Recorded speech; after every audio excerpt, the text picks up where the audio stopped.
Hello. How's it going out there? How's everybody doing out there in those streets?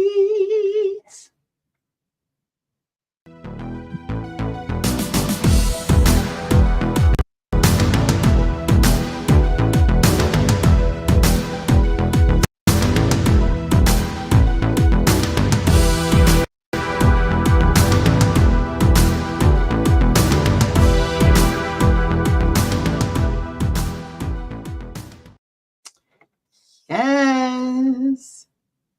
Yes, yes, yes, yes, yes. Yes, yes.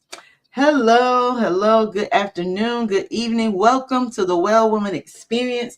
I'm your host, RD Hill, and this is Sandman, aka Yaya.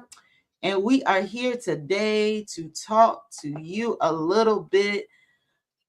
Listen, we try to keep it real over here. So we want to talk to you today about healing after trauma, understanding the long-term effects of sexual abuse on self-worth. There are definitely effects on that. This is a sensitive topic. It's important for us all to understand the long-term effects of sexual abuse, and we would like to cover the various types, the impacts on self-worth, mindfulness and stress management techniques, as well as positive affirmations and other helpful activities. I brought a little distracted to add some joy to the topic so that we could have this conversation on today. So thank you guys for joining us. We are so excited about all that we are doing in this season. But in order to be better, we have to know better, and then we can do better. Yes, absolutely. So if you would just say hello in the chat, I'm going to say hello in the chat. And we are going to go ahead and get started. So whether you're catching the replay or you are watching live, I want you to understand that you can reclaim your worth. You can reclaim your worth on the journey to healing after you've experienced sexual abuse.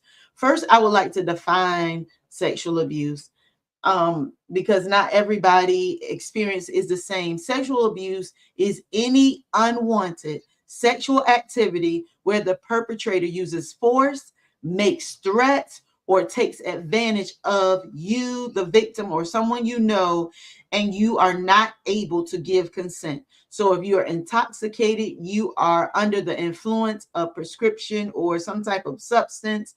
If you are underage, if it's a boss and a subordinate type of deal, a parent and a child situation, someone that has authority over you, that can be considered unwanted sexual activity and also defined as sexual abuse.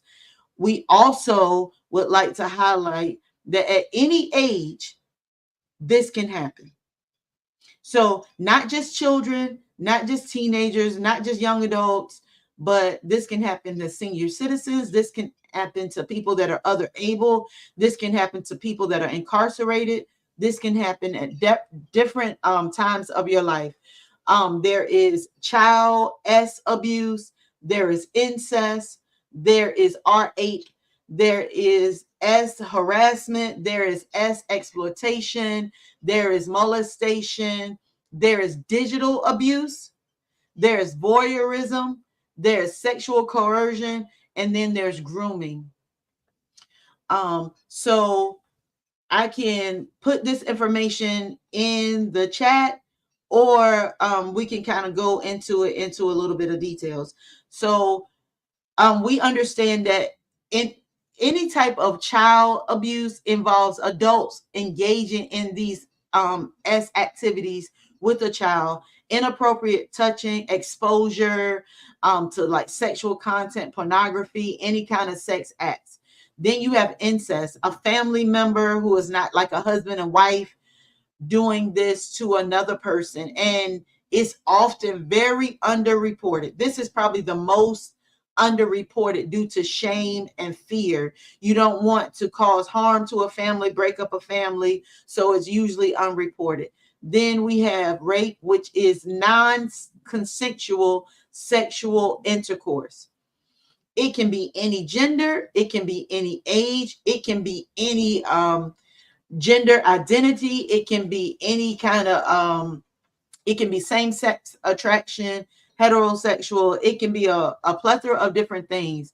So that could be considered rape. Sexual harassment is unwanted sexual advances, requests for sexual favors.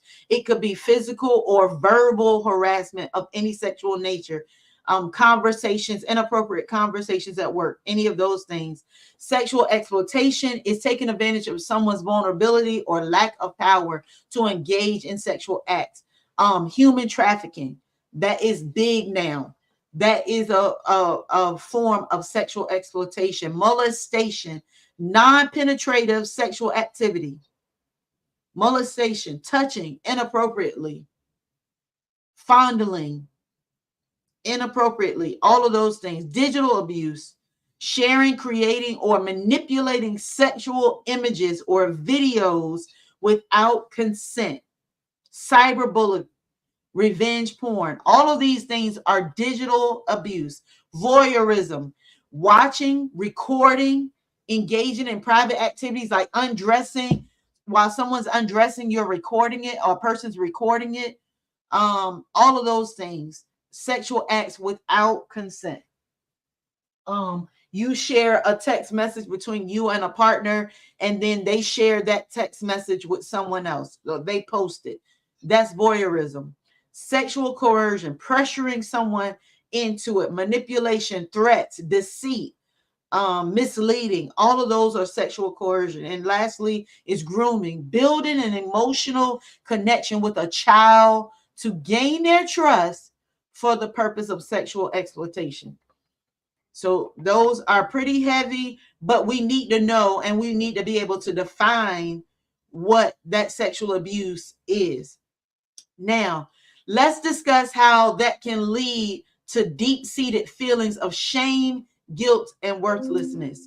If you've ever experienced any of the above, then you will understand that there's a shame, a guilt, and a worthlessness that comes along with any type of sexual abuse. Any of the 10 that we previously named or were defined, you can understand how someone can feel shame. Like, what did I do to deserve this? Or I messed up. It was my fault, because a person will often try to make you feel like you did something wrong. And then you start to feel like you're not valued because you had no control. You had no say so. And you felt as though you're no longer valued. You're cheapened, or you're less than because of what has happened to you. Who would ever want to be with someone like me? Those are some of the things and some of the tricks that we can often experience when we're victims of any type of sexual abuse. Now, survivors oftentimes internalize that trauma. Believing, like I said, that guilt sometimes will have you to internalize it and feel like you are somehow responsible, and that you're damaged goods. You're damaged goods. Like you are cheapened. Like I said, you are less than, any of those things. And it will lead to chronic low self-esteem, depression, anxiety, relationship difficulties, feelings of wanting to terminate your life. All these types of things can come out of and be long-term effects of being sexually abused. They can really have some impact on your self-worth. There are psychological effects, PTSD, flashbacks. You can be sitting somewhere and be triggered by something someone said, by the cologne, by a atmosphere. There are so many things that you could experience from this, that we have to be honest and say that this is something that can actually happen, where you feel less than. you feel like, what did I do to deserve that? What's wrong with me? And if you or someone you know have experienced that, we just put our email and our phone number. You can reach out to us and we will put you in contact with our therapy department that we refer people to for assistance, and they can help you to get some coping mechanisms. There's difficulty in forming and maintaining relationships due to trust issues. It's so easy to distrust when someone has misled you, someone has pressured you, someone has made you feel less than, someone has deceived you. You have a hard time trusting in others, trusting in yourself, even. And these behaviors can then become self-destructive. They can lead to substance abuse. They can lead to self-harm. So what we want to do is we want to identify some of those effects, so that if you're feeling that way, you can reach out and get help. Or if your family member is feeling that way, you can identify it and refer them to help, assist them, and be there for them. Ain't that right? Sometimes you can experience isolation. Like, some of the social and emotional effects are isolation. You know, you don't want to be around anybody. It's uncomfortable. You have a fear of being intimate. That can be a situation that you experience. You just don't even want no parts of it. You have a hard time establishing boundaries. Like, you don't want to say no because you feel hopeless, and you think to yourself, what if no one else likes me? So then you allow somebody to mistreat you, or allow them to abuse you. You will allow them to do all types of things to you, because the social and emotional effect is fear of being unloved. Then there's this ongoing fear and anxiety. It may wake you up out of your sleep. It could constantly have you feeling like, um, like you are a victim in every situation, and you start to live a victim life and have a victim mentality in all situations. Everybody's taking advantage of you. Everybody wants to bring you harm, and you start to push people away. You have a difficulty building those relationships, just because of one of the 10 inappropriate acts that occurred to you, or if you were a person that experienced that. The third thing I want to kind of talk to you about is some stress management techniques, or mindfulness. One of those mindfulness practices can help you as a survivor manage overwhelming emotions and stay grounded. So you say, what does stay grounded mean? Grounded is where you kind of focus on something and it brings you back to this moment. So you had a flashback and you're reliving that traumatic experience. Well, if you do some grounding exercises, like focus on your feet, put your feet on the floor, focus on feeling the floor with your feet. That can bring you back into this moment right now. What? You want to tell them, or you gonna let me tell them? Okay. That grounding technique can bring you back into this moment. And then when you're doing mindfulness, it's like you have these overwhelming emotions. And to be grounded or do breathing techniques, they really work. Let's try one right now. So there's this breathing technique that I personally do, because I am also a survivor. And it's the 4-7-8 breathing technique. So you inhale for 4 seconds. Then you're going to exhale for 8 seconds. But before you exhale, you're going to hold it for 7 seconds. So let me explain that again. You are going to inhale for 4 seconds. You're going to hold it for 7 seconds. So after you inhale, hold on to that breath for 7 seconds. If 7 is too long in the beginning, hold it for as long as possible. And then you're going to exhale for 8 seconds. That's why it's the 4-7-8 technique. So let's try it all together. Ready? We're going to inhale. And when you count 1,000, 2,000, 3,000, 4,000, and that will help you with this technique. Let's try it, Yaya. Ready?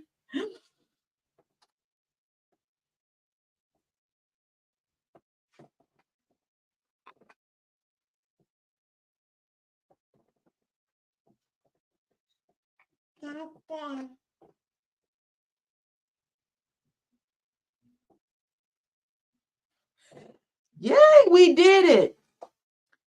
Let's try it one more time. You're going to inhale for 4 seconds, hold it for 7 seconds, and then breathe out for 8 seconds.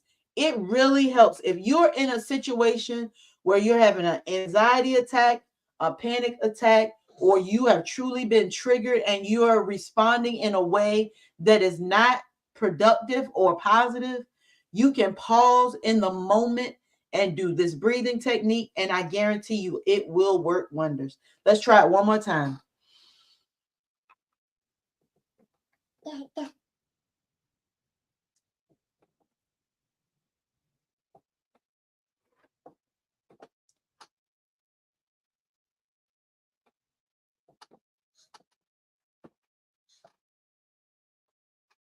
Yes.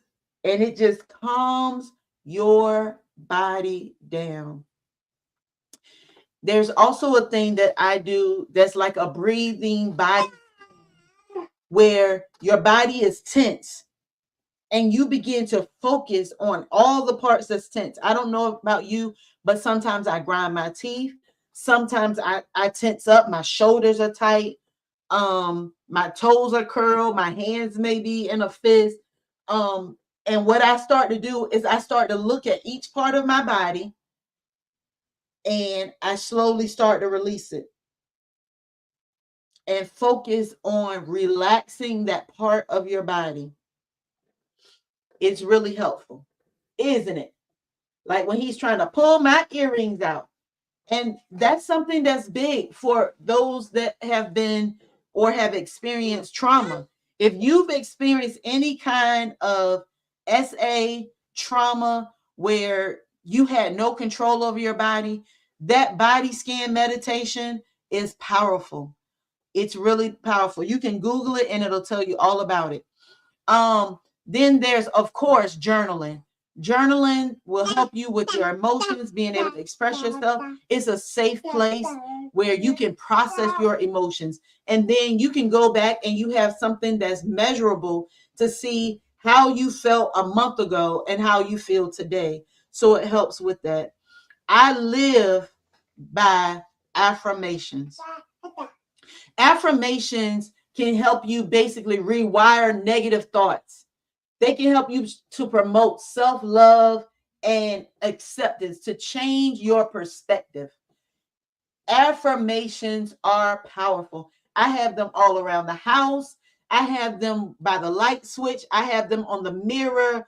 I have them everywhere. Something as simple as I am worthy of love and respect. If you are a person that was challenged with somebody respecting you, if you often find yourself feeling unloved or feeling like nobody will love me because of what I went through, then let me tell you, affirmations can help you. Positive affirmations can help you. Because let me tell you, affirmations are what we speak. We speak those. When you say, I'm not good enough, when you say that, that's an affirmation. It's just not a positive affirmation. You are affirming over and over again in your mind that you're not good enough. But what if you turned that around and said, I am worthy of love and respect? My body is my own. I deserve to feel safe and valued. My body is my own, and I deserve to feel safe and valued. I am not defined by what happened to me. What happened to me does not define me. Think about that.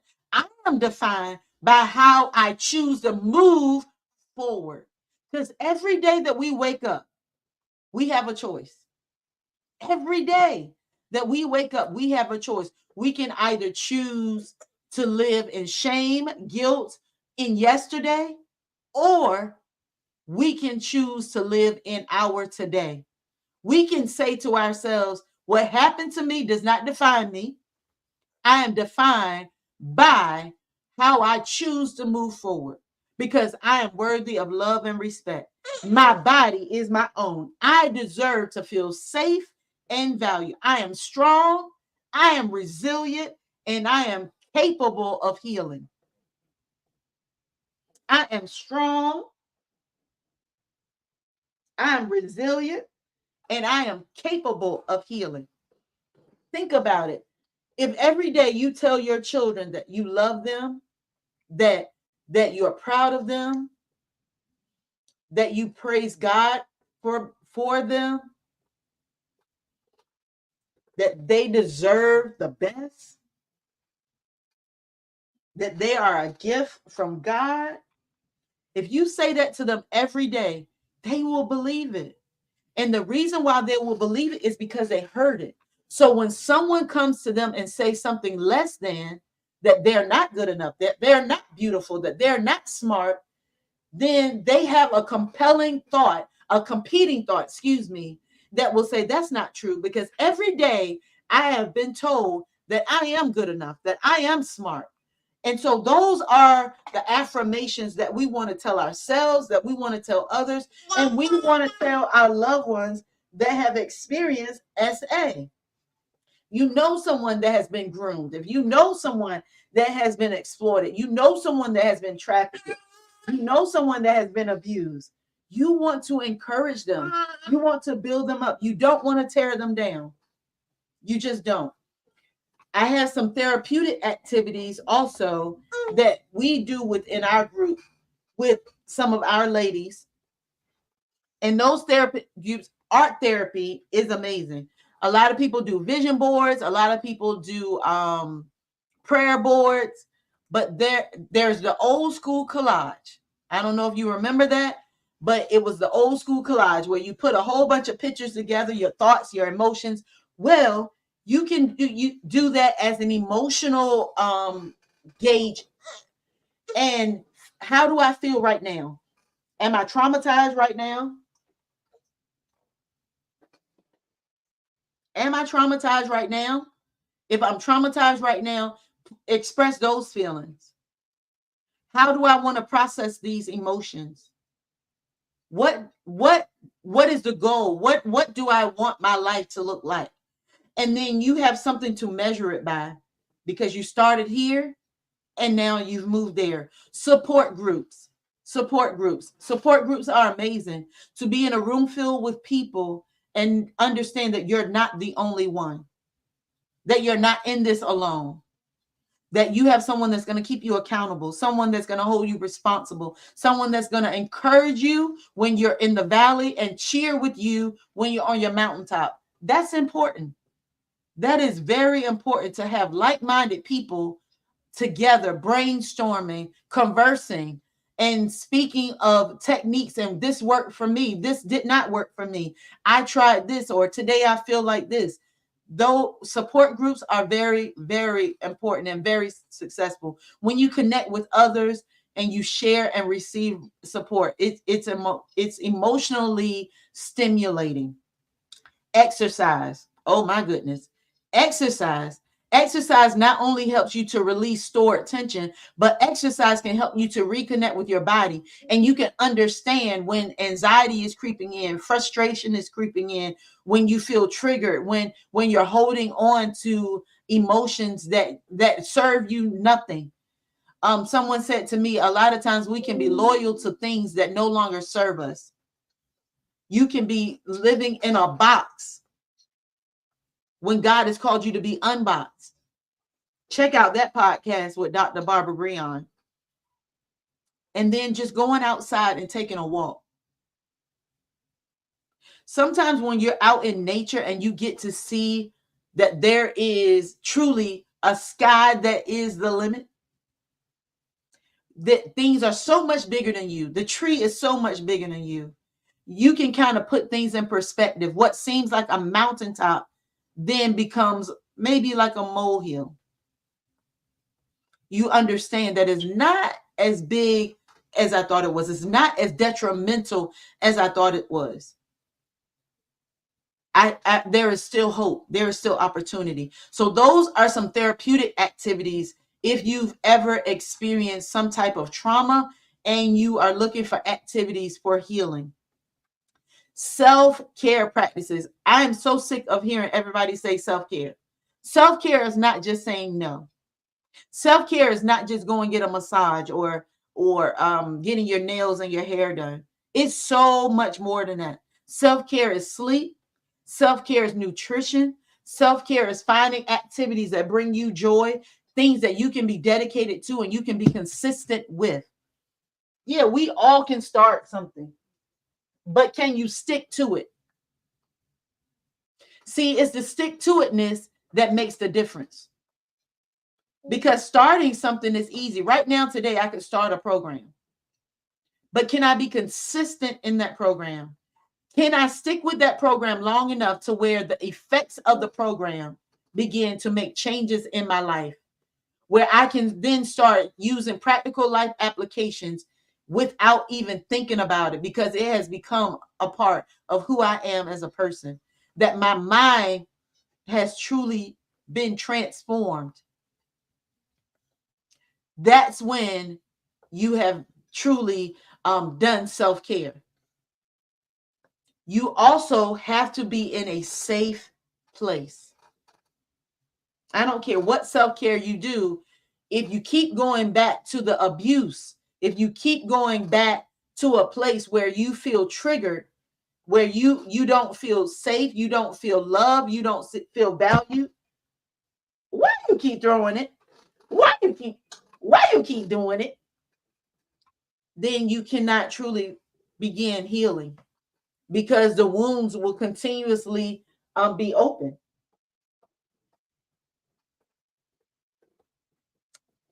Tell them. The wounds will, just think about it. Can the scab heal if you keep picking it off? Is that possible? No. You want this chicken nugget? No chicken nugget. All right. So let's recap a little bit. I would like to recap a little bit. Today, we're talking about healing after trauma, understanding the long-term effects of SA on our self-worth. There are 10 types. There are probably more, but there are 10 types of sexual abuse, or SA, that we know about. We have child, we have incest, we have rape, we have sexual harassment, sexual exploitation, molestation, we have digital abuse, voyeurism, sexual coercion, and grooming. Any and all of those can be very damaging to our self-worth. They can help us to feel shame, have us feeling guilty, have us feeling worthless. It can have us to... Now, why you pull all y'all papers out? Leave alone. It can have us to internalize the trauma and begin to feel like it's our fault and that we're somehow damaged and no longer value or worth anything, that no one will ever love us because of what we've experienced. This can lead to chronic low self-esteem, depression, anxiety, and relationship difficulties. The psychological effects can be flashbacks, PTSD, difficulty sleeping, difficulty creating barriers and boundaries, and forming and maintaining relationships. It can lead to substance abuse and self-harm or self-destructive behaviors. We can then have social, and emotional effects like isolating ourselves, fear of intimacy, always having anxiety attacks. Then we can always walk around as like a victim. I'm a victim of this abuse. Mindfulness and stress management techniques help us. They do. They really do help us. And two of the techniques that we went over in this episode is grounding and breathing techniques. Grounding, again, is where you focus on your feet on the floor. Look down at your feet on the floor. Take your shoes off, take your socks off, and start to feel the floor underneath you and focus on that feeling. Actually tune in, hone in on that feeling, and it will bring you back into the present moment and keep you from being stuck in that place of harm, hurt, or memories. You don't want to stay there because that can be detrimental to you. Breathing is our 4-7-8. We want to inhale for 4 seconds, hold it for 7 seconds, and exhale for 8 seconds. And it will totally relax our bodies. We also went over the body scan, but for this episode, just focus on grounding and breathing techniques. Journaling is positive also. Go get you a notebook from the Dollar Tree, spend $1 on it, $1 on a pen, and begin journaling your emotions and your feelings. You never know if that could turn into a book, if that could turn into something special for you that you can use to help someone else. Those techniques are very, very important. Affirmations. We live off of affirmations. You're either telling yourself something positive. What is happening? You're not getting down.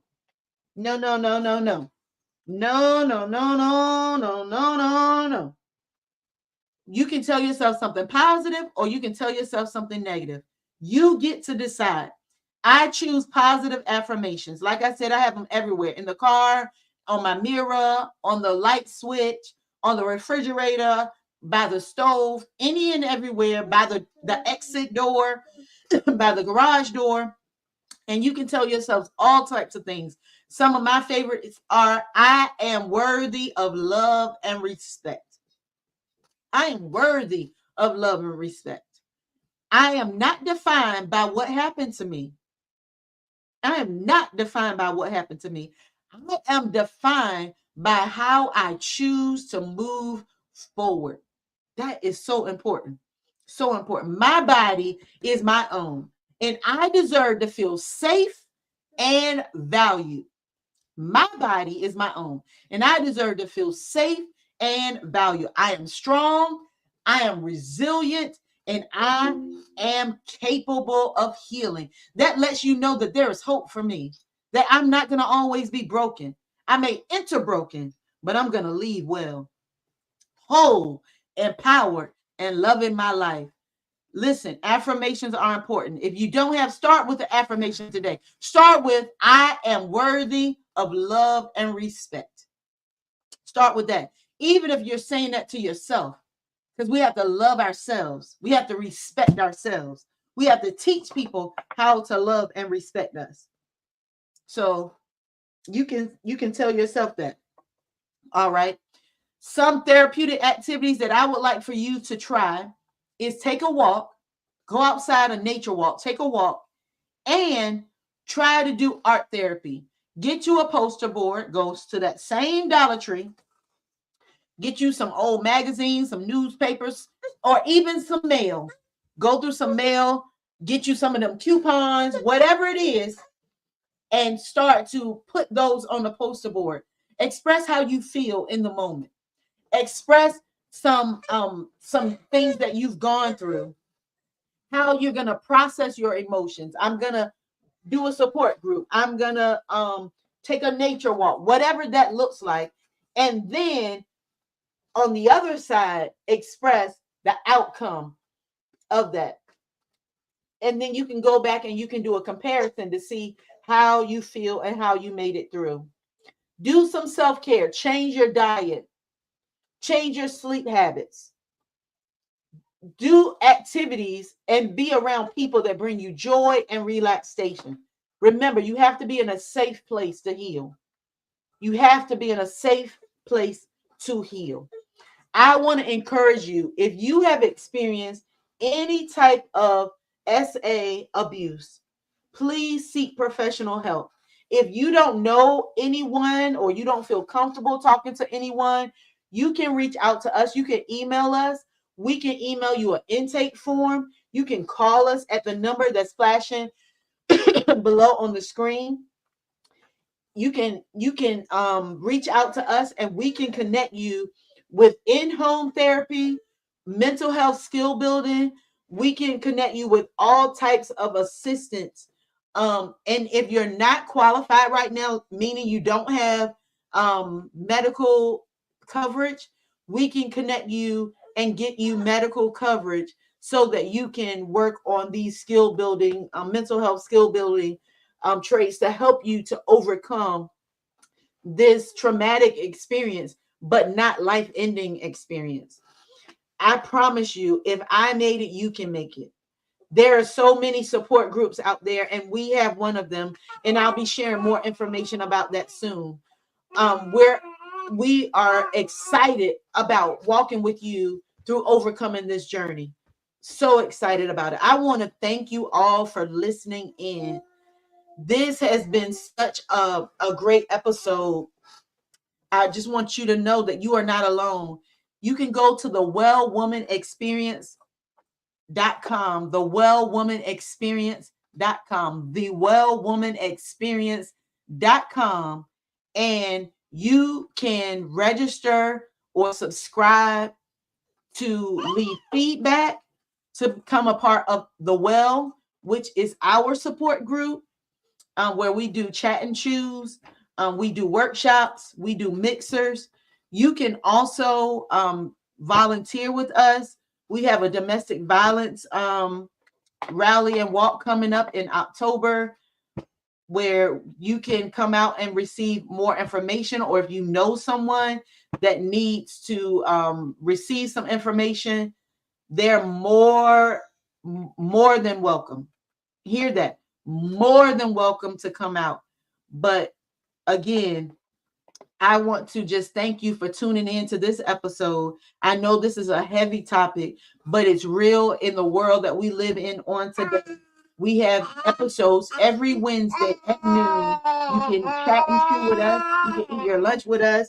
My co-host may or may not be a part of this, but I thank you so much for walking with us through this journey of becoming well, whole, empowered, and loving your life. Now, I want you to come and see about a man that told me all about myself. And because of my encounter with him, my life has forever been changed. And if you don't know who I'm talking about, I am talking about Jesus Christ, the one who saved me, who met me at the well, and he turned my life around, and he gave me a new lease on life. He propelled me and sent me out into the hedges and the highways to come and tell somebody else about that living water that can not only quench your thirst, but can fill you forevermore. I am your girl, RD Hill, and once again, this is the Well Woman Experience podcast, and you are now able to enter broken and leave well. Bye-bye. You want to say bye? You want to say bye, or you just want to get on the floor and walk? Tell the people bye. Say bye-bye. Tell them. Say bye-bye. Bye-bye. Tell them bye-bye. Say bye-bye. Bye-bye. Bye-bye. Go ahead. Tell them. Say bye-bye. Bye-bye. There we go. Bye-bye. Bye-bye. All right. We'll see y'all later. Have a blessed day.